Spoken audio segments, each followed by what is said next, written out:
ডিনারে বানালাম চিকেন কিমা কারি।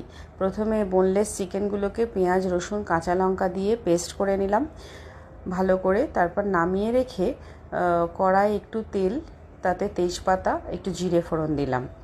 আর কেটে রাখা ছোট ছোট করে আলু আর পেঁয়াজের টুকরোগুলো দিয়ে ভালো করে ভাজা ভাজা করলাম। তোমরা খেয়াল করে দেখবে আমি কিন্তু খুব কম তেল দিয়েছি কড়াতে।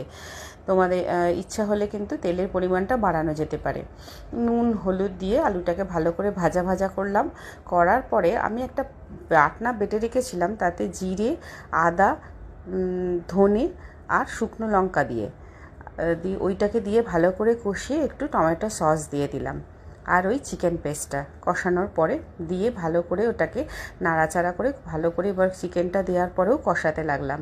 কষাতে কষাতে চিকেনটা দিলে না ভীষণ শক্ত শক্ত হয়ে যায়, তাই একটু ভালো করেই ওটাকে ভেঙে ভেঙে দিয়ে কষিয়ে নিলাম। কষানোর পরে যখন ভালো করে আলুর সাথে মিশে গেল, তখন আমরা যে ম্যাগি খাই সেই ম্যাগির একটা মশলা বেঁচে গেছিলো। ম্যাগি মশলাটা দিলে কিন্তু যে কোনো খাবারের খুব টেস্ট হয়, তা তোমরা সবাই জানো। দিয়ে ওটাকে দিয়েও অল্প কষিয়ে জল ঢেলে দিলাম, দিয়ে গ্যাসটাকে একদম সিমে দিয়ে দিলাম, কটা কাঁচা লঙ্কা ওপর থেকে ছড়িয়ে দিয়ে যখন একদম শুকিয়ে আসলো জলটা, তখন ওপর থেকে একটু কার্ডামম পাউডার ওপর ছড়িয়ে দিলাম। এখানে গরম মশলাও দেওয়া যায়, দিলে এটা স্কিপ করলেও হবে।